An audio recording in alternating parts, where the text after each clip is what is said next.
Hello, Pulp Hounds. So, we're carrying on with the New English Library Pulp series retrospective thing. And the first one, you're going to have to... Right, stick with me. Because the first one is The Adventures of George Abercrombie Fox. Now, it's not just horror, this series. It's pulpy adventure. And don't skip ahead. Trust me on this, that these books may well hold your interest. They're a little bit forgotten, and I'm actually just going to read the first couple of short paragraphs from the beginning of chapter 1 from the first book, and it'll just give you a kind of idea. Fox, second lieutenant of His Britannic Majesty's 12-pounder 32-gun frigate Duchess, sprang up onto the quarterdeck to deal with the emergency there, in time to see a 9-pounder shot take off Mr. Midshipman Milne's head. The body still stood gripping the quarterdeck rail with whitened fists as blood spurted upwards 10 feet into the air. Fox saw 4 distinct diminishing pulses as the heart continued to beat. The wind caught the plume of blood and swept it splatteringly across Fox's uniform and white breeches.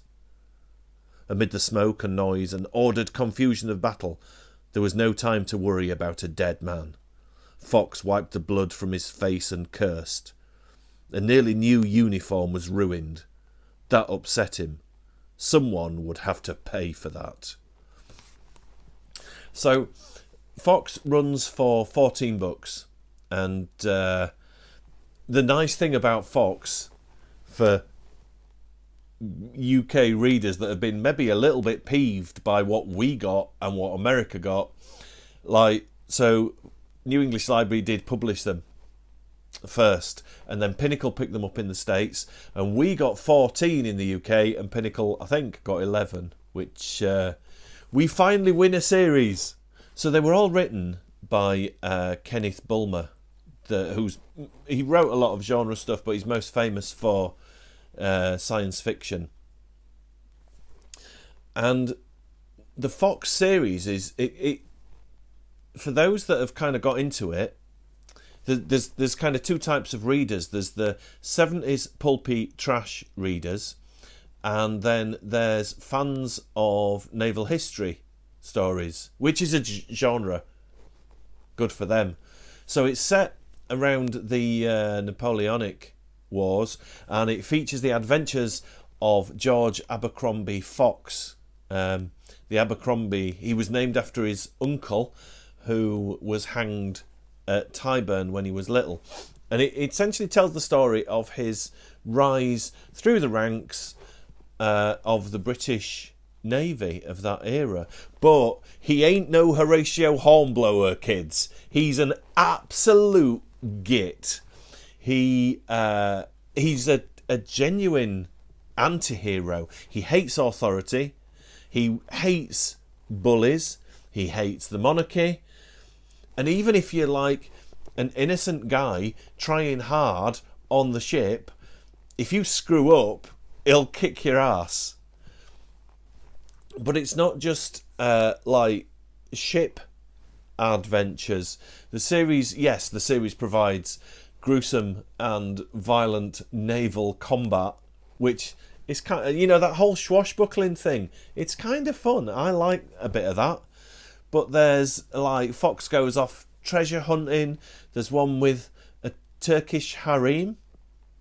There's he goes all over the world. He goes to Egypt. He goes all over. There's one where it's set in land. It's not even on boats.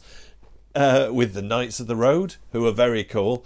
And there's even one where he steals a French submarine, which is pretty cool for 1801.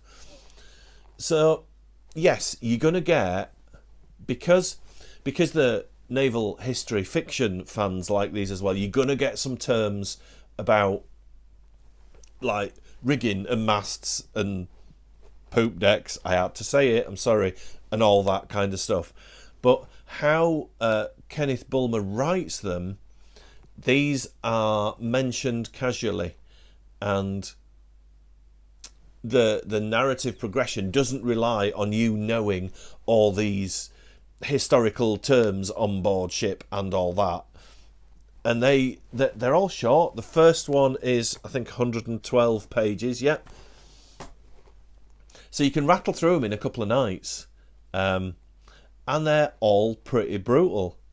And George Fox is an absolute git, who is quick to lose his temper, quick to fight, doesn't really care if anybody dies around him, and does have an eye for the ladies. And because they're numbered, and it's the adventures of an ongoing character, then they fit in this Pulp series' video series, I thought. They're a really nice kind of palate cleanser when you've been reading lots and lots of horror and you just fancy something quick and easy, but with decent levels of like gore, violence, fisticuffs, and people being blown apart by massive cannons. Then Fox aren't bad. The Fox books are pretty damn good. Price wise, they're not crazy. They're affordable as well. But they're on the kind of cusp. So a lot of book dealers have them for £3 or £4 each. A lot of book dealers have them for a lot more. I don't think they're like creeping up. They're just like a bit up and down price wise. But you can normally find them fairly reasonably priced. And like with all these series of books, you got to read them in order. Otherwise, that you don't get that continuing narrative. But obviously this is a horror channel, so we need to look at some horror. And it don't get more nonsensical than Don Glutz Frankenstein series. Now, I think there was 11 of these in total. New English Library published the first 4. Well, the first 2 were Muse, which was an imprint of Nell, and then Nell did the next 2. And it seems to have been a lifelong passion of Don Glut, who wrote them. Even, bless him, struggling to find a larger publisher for the later ones. They're just published as almost like small press magazines. They're still available, so you can get them on Amazon. They're still in print. They're ebooks. They're everything. You don't have to get the original editions, but they are very lovely. So the first one, we met with a beautiful cover by Tony Macero. Now this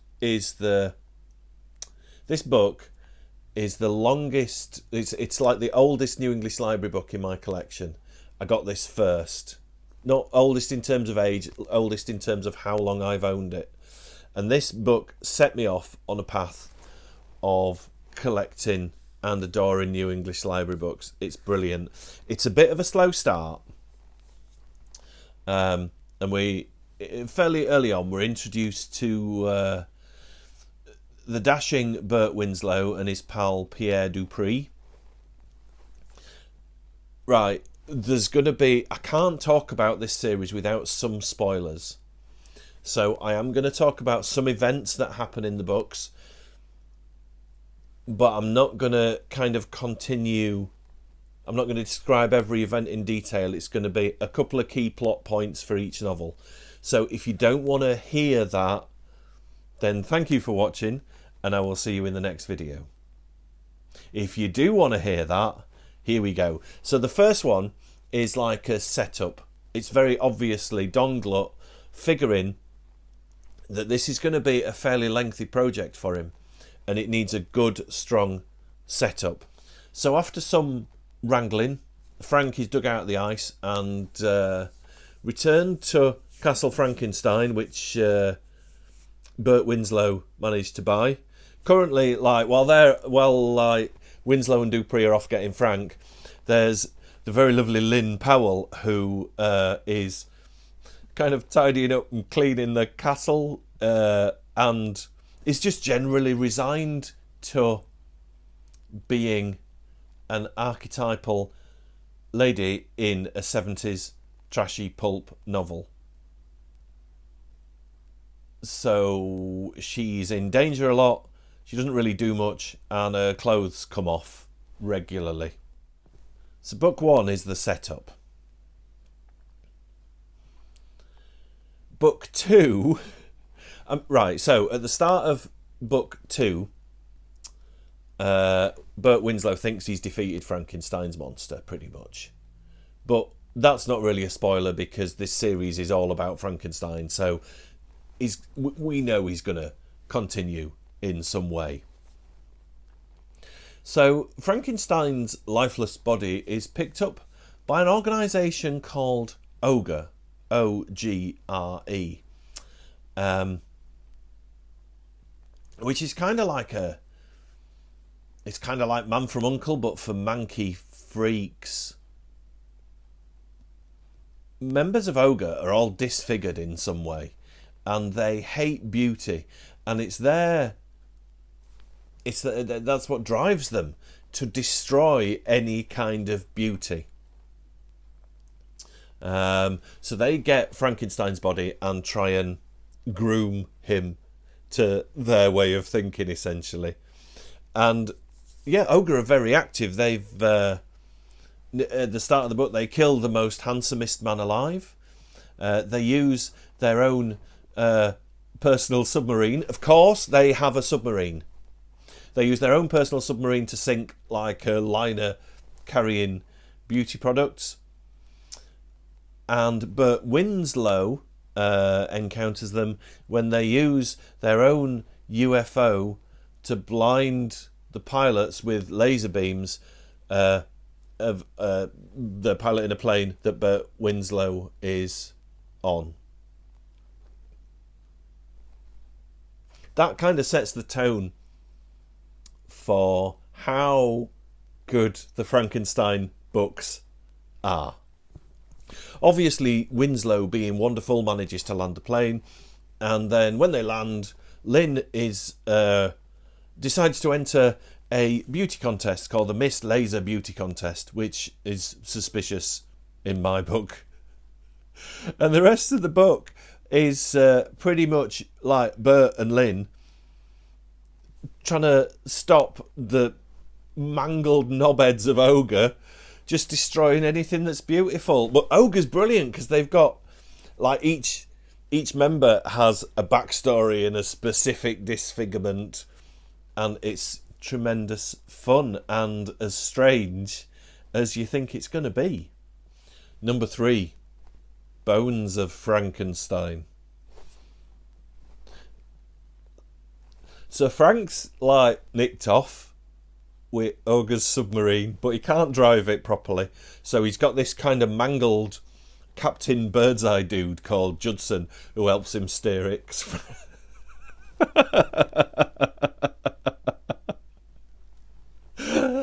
I'm not making this up. Honest. And they're just like, they've nicked off with the sub, having doubts about the validity of Ogre's manifesto.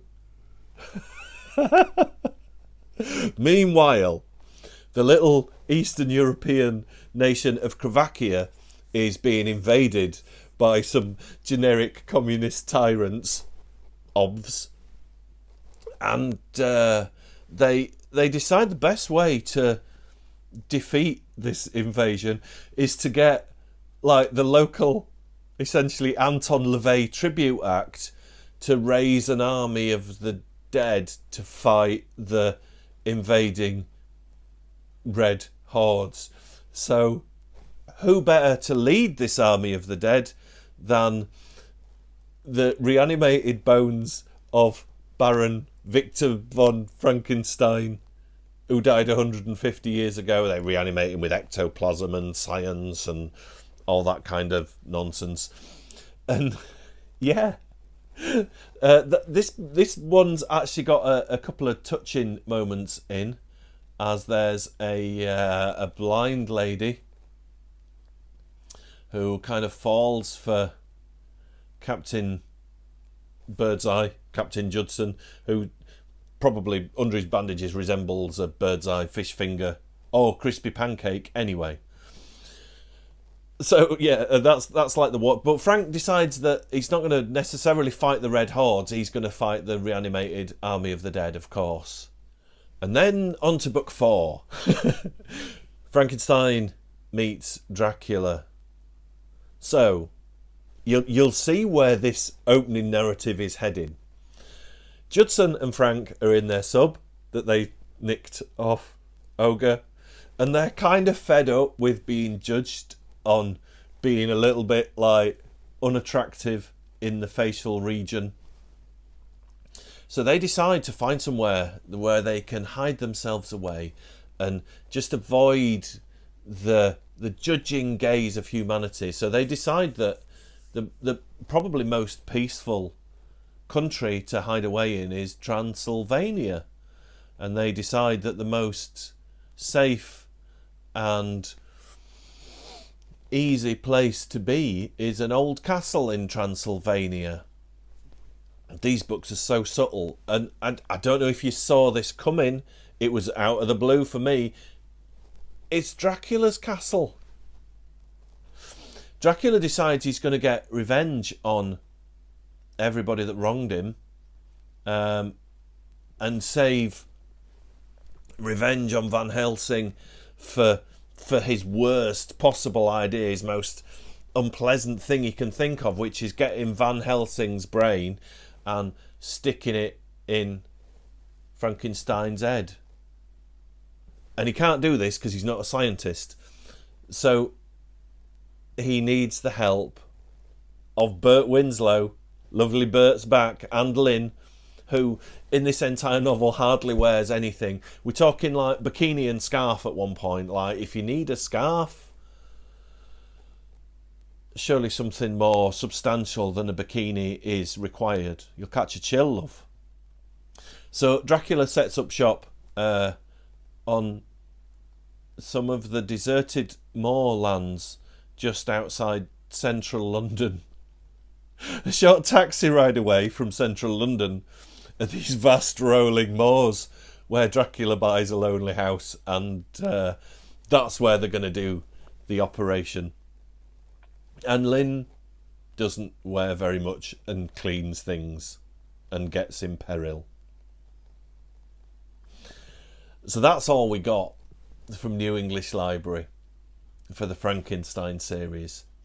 Now, price-wise, they are moderate to high. I mean, there's always that chance that you're going to find one in a charity shop or something like that, but they are getting a bit pricey. I think because they're so bonkers. It's the bonkers nonsense that seems to command the high prices. And you have to read them in order. They overlap very slightly, so at the start of one, they will kind of discuss or make reference to what happened in the previous one. I haven't got a full set of all 11 Frankenstein novellas. Some of the later ones I've got in the like little magazine format, I've tried to read and I have no idea what the hell's going on in them. So with if you get in the like, kind of get them in chunks and read them in order, and it's worth waiting. If you are collecting the original editions and you've got like 1, 2 and 4, yeah, you can read the first 2, but hang on to read them in sequential order. Otherwise, I mean, the bonkers at the best of times, but you'll just have no idea what the hell's going on and what the hell could have happened in the previous one. Because whatever you think is going to have happened, no matter how bonkers you imagine it possibly to be, it's going to be more strange. So, I'll leave it there for this one. We've got Fox and Frankenstein, both worth checking out. Thank you for watching, guys, and I'll see you splendid folks in the next video.